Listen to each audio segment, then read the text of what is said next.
दोस्तों अक्सर हमने ये सुना है कि लोग स्टॉक मार्केट में ज़्यादातर लॉस करते हैं। पर क्या कभी आपने सोचा है कि स्टॉक मार्केट में लॉस होने के पीछे का रीज़न क्या है? दोस्तों हमने 1000 से ज़्यादा ट्रेडर्स और इन्वेस्टर को स्टडी किया और ये वीडियो में हम ये बात करने वाले हैं कि ऐसे कौन से रीज़न्स है जिससे लोग स्टॉक मार्केट में लॉस कर रहे हैं। दोस्तों स्टॉक मार्केट में लॉस होने का बेसिक रीज़न ये है कि लोग without any knowledge stock market में इन्वेस्ट कर रहे हैं।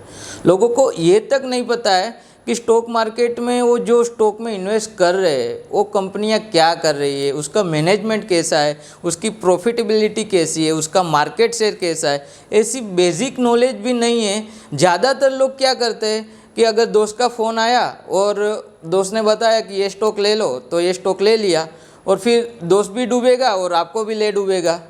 तो दोस्तों कोई भी कंपनी का स्टॉक लेने से पहले ये देखो कि कंपनियां क्या कर रही है, उसका मैनेजमेंट कैसा है, उसका मार्केट शेयर कैसा है, आने वाले फ्यूचर में वो कंपनी का ग्रोथ कैसा है। ऐसी बेसिक डिटेल्स कलेक्ट करो, बाद में स्टॉक में इन्वेस्ट करो तो हो सकता है आपको वो स्टॉक में अच्छा मुनाफा मिले।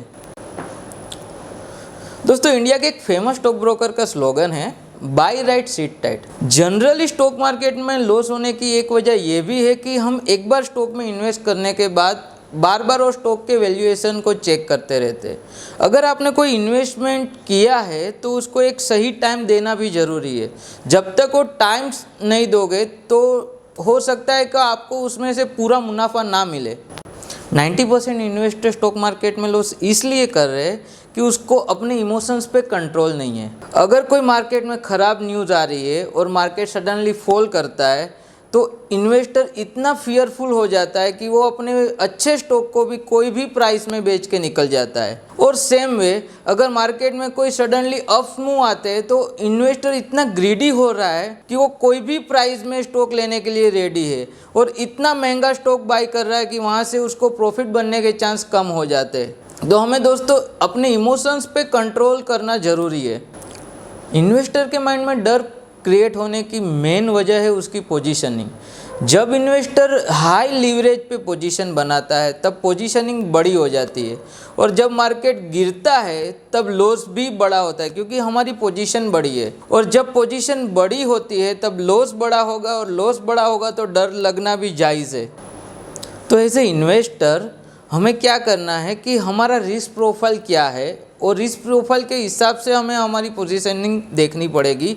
अगर आप कितना रिस्क ले सकते हो उस हिसाब से आप अपना पोजीशनिंग बनाओगे तो ख़राब मार्केट में जब मार्केट टूटेगा तब आपका लोअर प्राइस पे स्टॉक नहीं बिकेगा क्योंकि आपने पोजीशनिंग इस हिसाब से बनाई है कि आपका फियर कम हो गया है। और अगर आपको फियर नहीं होगा तो आप ख़राब मार्केट में लो प्राइस पे स्टॉक बेचना बंद कर दोगे और अच्छे स्टॉक को आप लंबे टाइम तक होल्ड कर पाओगे। As an investor bull market तो सबको अच्छा लगता है, पर बुल मार्केट की सबसे बड़ी प्रॉब्लम ये है कि वो इन्वेस्टर को ग्रीडी कर रहा है और ग्रीडी होने की वजह से स्टॉक कोई भी प्राइस में ख़रीदे जा रहे हैं और ज़्यादातर महंगे प्राइस पे ख़रीदे हुए स्टॉक आपको अच्छा मुनाफा बना के नहीं दे पाते। तो हम जब भी स्टॉक खरीदे तो उसके सही वैल्यूएशन देखें, उसकी प्राइसिंग देखें और अगर हमको रीज़नेबल लगे और फिर हम बाई करें तो ये आपके लिए प्रॉफिट बनाने के लिए एक अच्छा तरीका हो सकता है।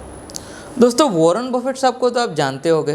बफेट सर कहते हैं कि don't put your all eggs in a single bucket. इसका मतलब ये होता है कि आपका पोर्टफोलियो डाइवर्सिफाई होना चाहिए। आपको सिंगल स्टॉक में पूरा इन्वेस्ट नहीं करना है। अगर आप सिंगल स्टॉक में पूरा इन्वेस्ट करोगे तब जाके अगर वो स्टॉक परफॉर्म नहीं कर पाया तब जाके आपका पूरा इन्वेस्टमेंट लॉस हो सकता है। तो हमें हमारा investment multiple sector, multiple stock पे डाइवर्सिफाई रखना ज़रूरी है। दोस्तों स्टॉक मार्केट में लॉस होने की एक वजह यह भी है कि फॉलिंग लव विथ कंपनी। ज़्यादातर लोग कुछ कुछ कंपनियों को इतना प्यार कर रहे हैं कि उसे पता है कि ये स्टॉक उसे प्रॉफिट बना के नहीं देगा, ये कंसिस्टेंटली परफॉर्म नहीं कर पा रहा है, फिर भी वो स्टॉक को बेच के उससे एग्जिट नहीं कर पा रहे। तो ये मेन वजह है कि आप स्टॉक मार्केट में कंसिस्टेंटली लॉस कर रहे हो। ज़्यादातर इन्वेस्टर अपने रिस्क को इग्नोर कर रहे हैं। आपको पता होना चाहिए कि आप स्टॉक मार्केट में जब इन्वेस्ट कर रहे हो तो आपको कितना रिस्क लेना चाहते हो। वो रिस्क प्रोफाइलिंग के हिसाब से आपको स्टॉक मार्केट में इन्वेस्टमेंट करना चाहिए। जनरली रिस्क प्रोफाइलिंग की बात करें तो एक इन्वेस्टर होता है जो लो रिस्क ट्रेकर होता है, दूसरा इन्वेस्टर होता है जो मॉडरेट रिस्क ट्रेकर होता है, और थर्ड इन्वेस्टर होता है जो हाई रिस्क टेकर होता है। आप इनमें से कौन सी कैटेगरी में हो, वो रिस्क प्रोफाइलिंग करने के बाद ही आपको स्टॉक में इन्वेस्ट करना चाहिए। अगर आप लो रिस्क लेना चाहते हो तो मार्केट में ऐसे ब्लू चिप कंपनियों में इन्वेस्ट कीजिए जो वोलेटाइल मार्केट में भी कम वोलेटाइल होते हैं। अगर आप थोड़ा ज़्यादा रिस्क लेके अच्छा मुनाफा कमाना चाहते हो तो आप ऐसे स्टॉक में भी इन्वेस्ट कर सकते हैं जहां पर वोलेटिलिटी ज़्यादा होगी पर मुनाफा भी जल्दी से बनेगा, पर इसके लिए आपको रिस्क प्रोफाइलिंग करना ज़रूरी है। दोस्तों, स्टॉप लॉस के बारे में तो आपने सुना ही होगा, पर ज़्यादातर इन्वेस्टर स्टॉप लॉस लगाते ही नहीं हैं। स्टॉप लॉस क्या होता है कि जब आपको ऐसा लगे कि आपने जो स्टॉक में इन्वेस्ट किया है वो स्टॉक आपको प्रॉफिट नहीं दे पाएगा या यहाँ से और नीचे जा सकता है, तब वो स्टॉक में से एग्जिट करने की प्रोसेस को कहते हैं स्टॉप लॉस।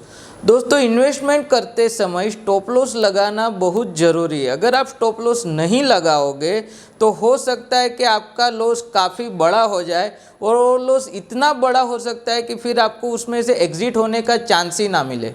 दोस्तों, आपको पता होगा कि महाभारत में अर्जुन के एडवाइज़र थे श्री कृष्ण और दुर्योधन के एडवाइज़र थे मामा शकुनी। और आपको ये भी पता होगा कि दुर्योधन का क्या हश्र हुआ और अर्जुन ने युद्ध कैसे जीता। तो इसमें सबसे ज़्यादा इम्पोर्टेंस था एडवाइज़र का। तो सेम वे, अगर आप स्टॉक मार्केट में इन्वेस्टमेंट कर रहे हैं और आपको प्रॉपर नॉलेज नहीं है तो आपके पास सही एडवाइज़र होना ज़रूरी है। अगर सही एडवाइज़र मिल गया तो आपका मुनाफा बनना तय है। तो दोस्तों, हमारे हिसाब से ये कुछ रीजंस थे जिस वजह से इन्वेस्टमेंट में लॉस होता है। तो मैं आशा रखता हूँ कि ये वीडियो आपको आने वाले समय में इन्वेस्टिंग के लिए हेल्पफुल होगा। अगर आपको ये वीडियो अच्छा लगा है तो हमारे वीडियो को लाइक कीजिए, हमारे चैनल को सब्सक्राइब कीजिए और शेयर करना ना भूलें। Thank you.